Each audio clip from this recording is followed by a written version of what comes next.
Hello students.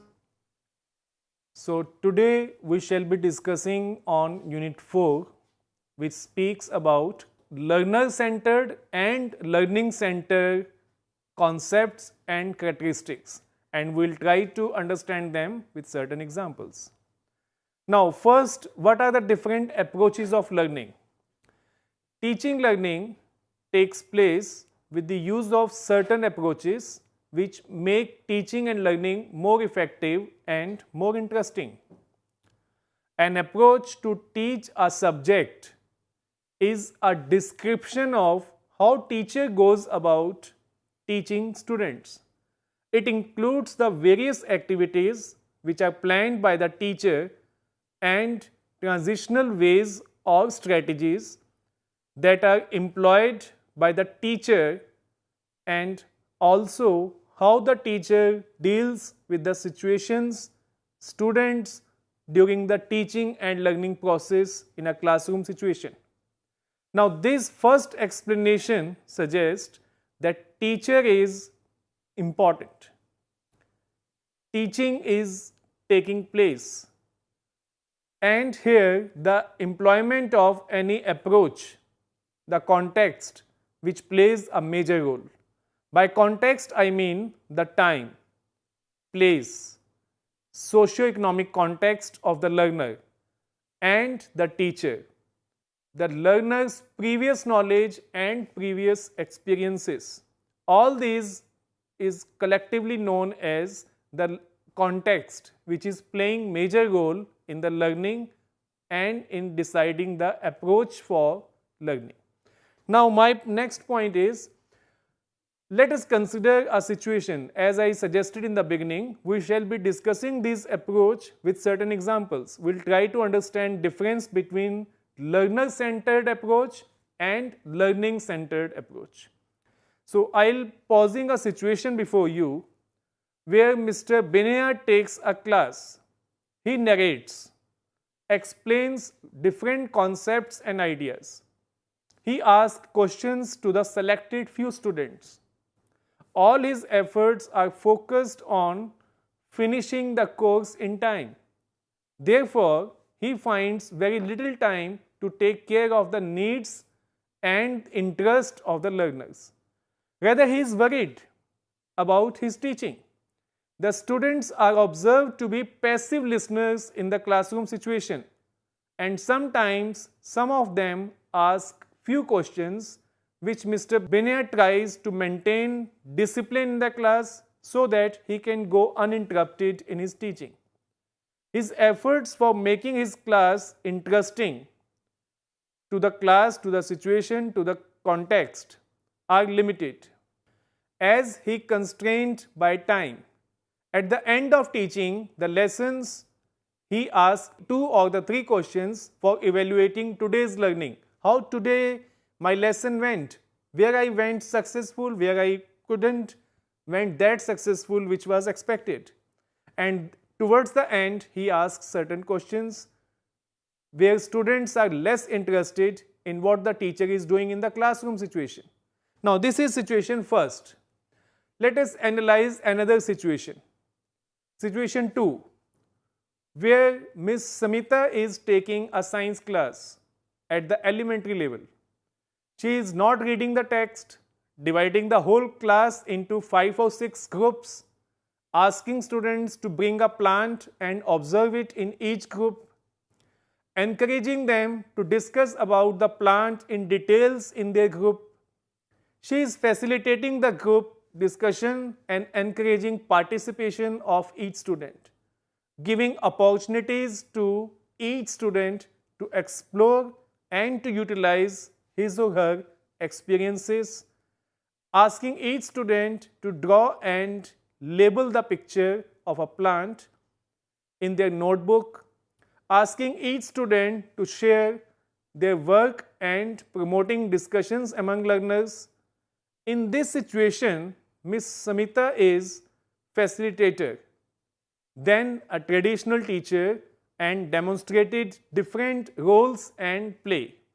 Now, these two situations we have just discussed. Now, here I would help you understand In situation 1, which is a situation of teacher-centered approach being employed, where teacher is concerned, worried about the timeline, about the content being finished, and in the second situation where Ms. Smita is teaching, she is clearly elaborating the use of learner-centered approach. First was an example of teacher-centered.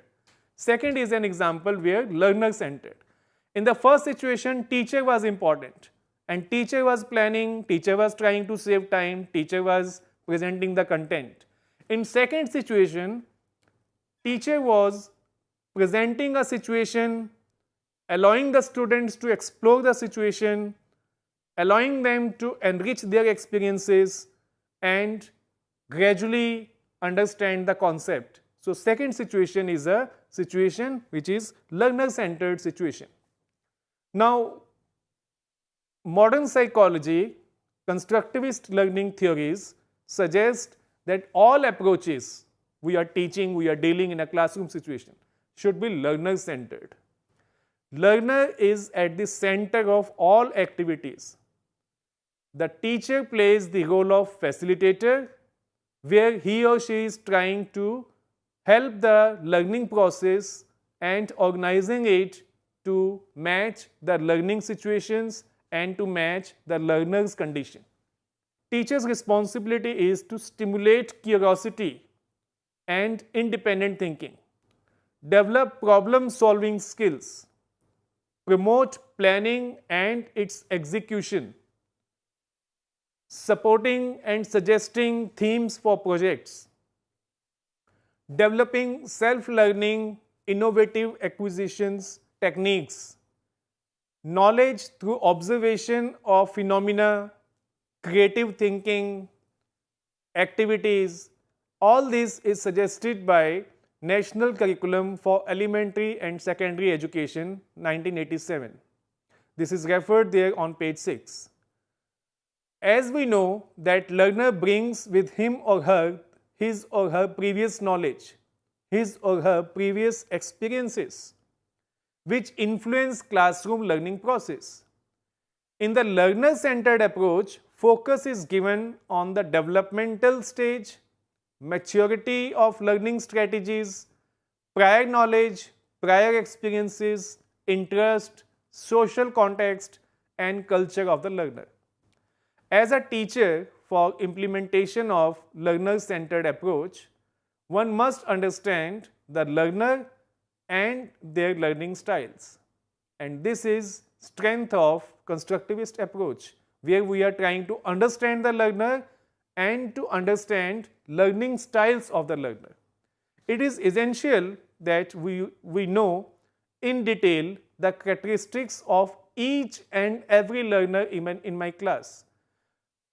Though it is a set of class, 40 students are sitting there, but still this set of class is a group of individuals.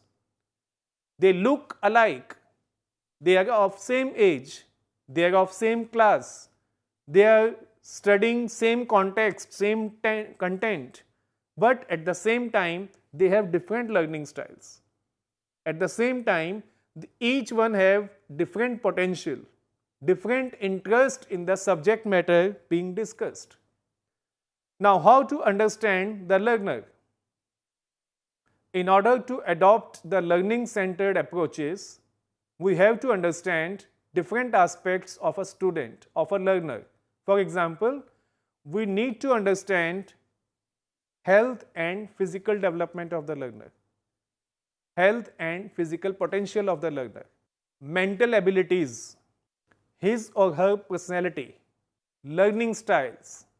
What are the motivations for which he or she is trying to learn? And what is their home and cultural background? So all these points help us understand a learner holistically, starting from physical and mental health, mental abilities, as an individual, as a person. What is the personality of the individual? What are different learning styles which help him or her to acquire new knowledge? What motivates them to learn? Is it their own interest or examination system or parental expectations? And at the end of this, we need to understand with which home and cultural background he or she comes, he or she belongs. Now, role of teacher in this learner-centered approach. If we say learner-centered approach, so prime is learner. But at the same time, since teacher is inevitable, important aspect of the class, so we need to understand teacher's role in learner-centered approach. In the learner-centered approach, we consider few assumptions. One, pupils have different learning styles that instruction should accommodate. So, whenever we are instructing students, we should not be giving uniform instructions, we should not be giving blanket statements. We should be identifying their different learning styles and trying to address each learning style in the classroom situation. Children's innate curiosity and self-perpetuating exploratory behavior that should form the basis for their learning in the classroom situation. That means they should have an opportunity to pursue their interest as deeply as long as they find the pursuit satisfying. Individual child should learn in unpredictable way. All individuals, all children in my class, they learn in unpredictable way. Sometimes instructions help them, sometimes their own motivation. And these should be accommodated, these eventualities should be accommodated in designing learning environment of my class. Children are capable of making intelligent decisions in significant areas of their own learning. The function of school is to help children develop learning to learn in order to becoming lifelong learners, where the learning is coming to them not for the temporary phase, not for to qualify a class, not for qualifying next examination, but it should be their part of their lifelong enriching experiences which are helping them deciding future course of their life. Now, how learning is facilitated by relationship of openness, trust and mutual respect. How school should provide an accepting and warm emotional climate. The learner-centered approach, as a teacher, you have the following three critical roles to play. One, observer is and diagnostician of learner. So, observer and try to diagnose the learner's potential, learner's strength, learner's weakness. Here you must constantly watch the behavior and the activities of the learner in and out of the classroom so as to estimate the diagnostic strength, weakness and learning needs. How learning dispositions in a classroom situation. This would help you in shaping and providing appropriate learning environment and learning activities for the learner. Provide the environment for the learning. Support, develop an environment which is learner friendly, which is helping the learner. Once you diagnose the various learning needs of your learner, it becomes your primary responsibility to plan a learning environment that is conducive for each learner, where each learner finds enough scope and opportunity to fulfill his or her needs, which we have diagnosed it in the first phase. Here, in the second phase, we are trying to provide a healthy learning environment to the classroom situation. Third point, facilitator of learning. So, what is the role of a teacher in a classroom situation? Teacher is a facilitator of learning. You always need to look out for occasions to help the learner while they are engaged in learning. This is more challenging than direct teaching. Direct teaching is something where I am giving a lecture, where I am leading the class. But in this situation, I am not a leader, I am a facilitator. I am facilitating the process of learning.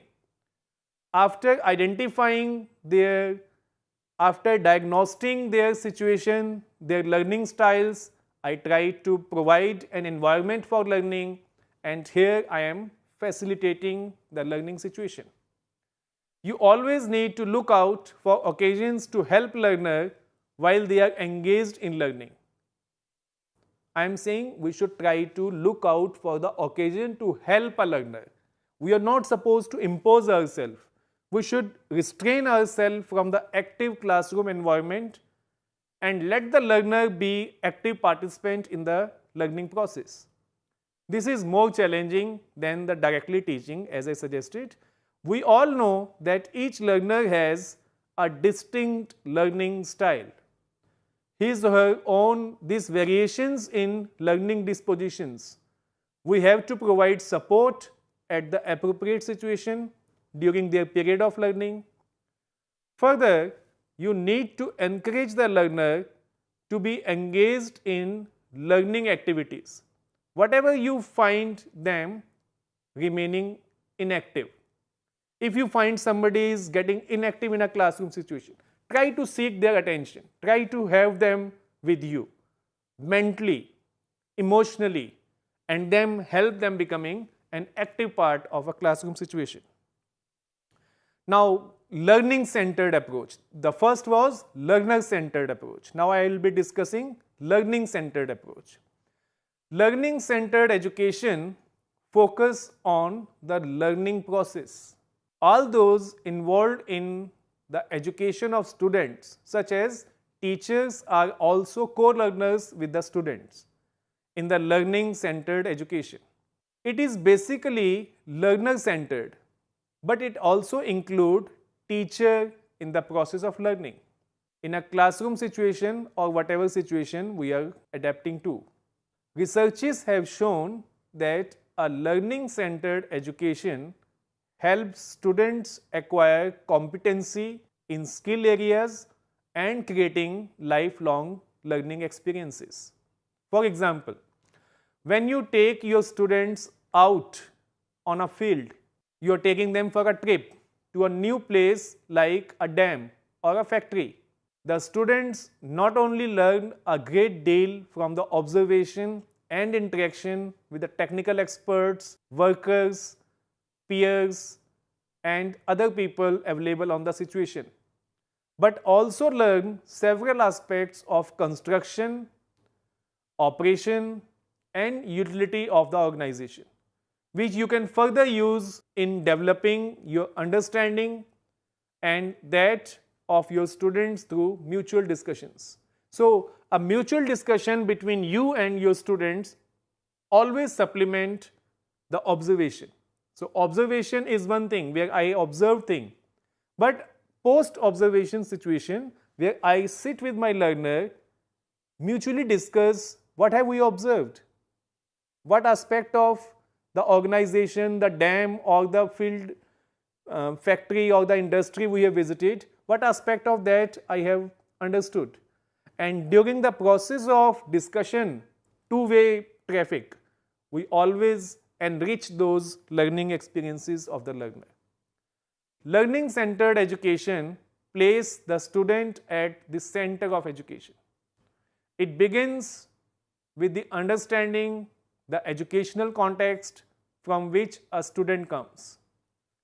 It continues with the teacher evaluating the student's progress towards learning objectives.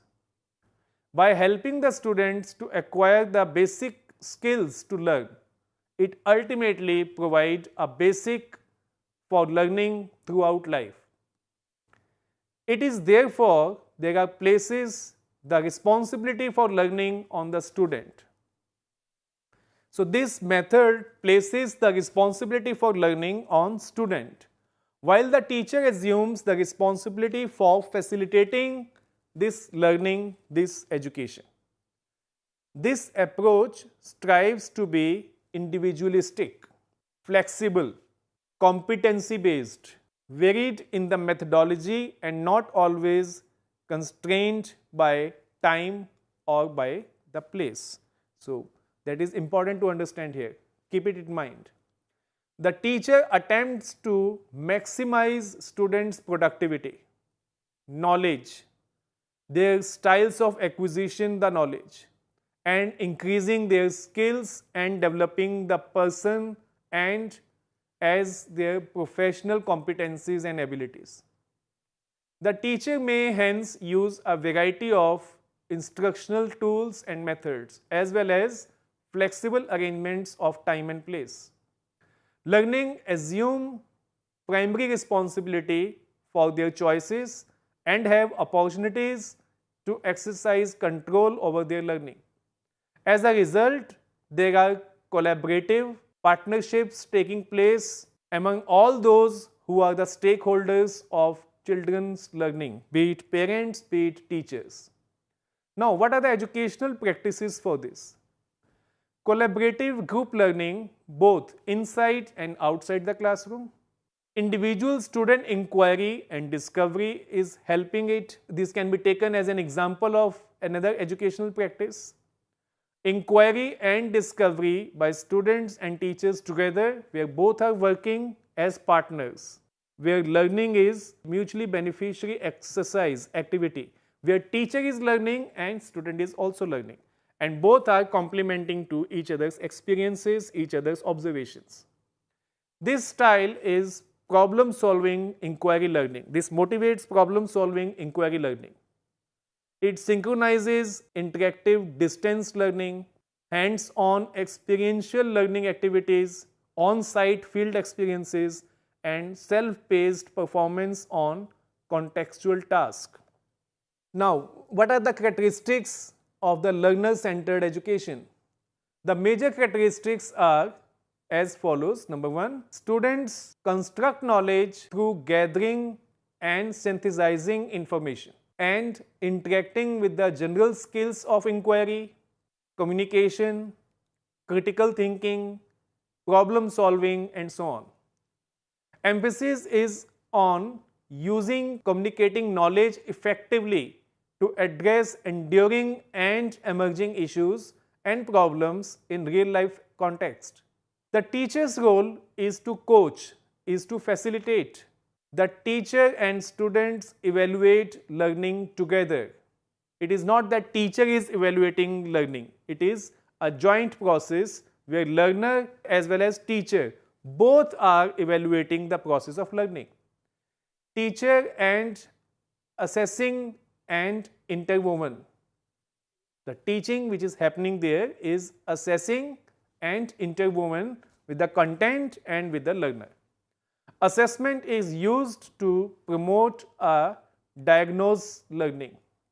So, objective of assessment is not deciding on the promotion of the learner, but it is the nature of the assessment is to promote and to diagnose the learning process, learning problems, learning issues. Emphasis is on generating better questions and learning from errors. Desired learning is assessed directly through papers, projects, performances, and portfolios. Approach is compatible with interdisciplinary investigations. Culture is cooperative and supportive. Teacher and student learn together, they both are moving together. So, this is about the lesson concepts and characteristics of learner-centered and learning-centered approaches, and we try to understand it with two examples where we had first story of Mr. Binay and second story from Ms. Smita. Teacher-centered approach is in the mind of teacher, time constraint, curriculum constraint. Learner-centered, learner is primary responsibility and teacher is a facilitator there. With the example of learning-centered approach where teacher and student both are complementing each other's learning exercise, learning process and helping each other to enrich the content. So, this is about the learner-centered approach and learning-centered approach. This is up for the day. We will meet again with the next chapter on the same series of collaborative learning, constructivist learning. Thank you. Bye-bye.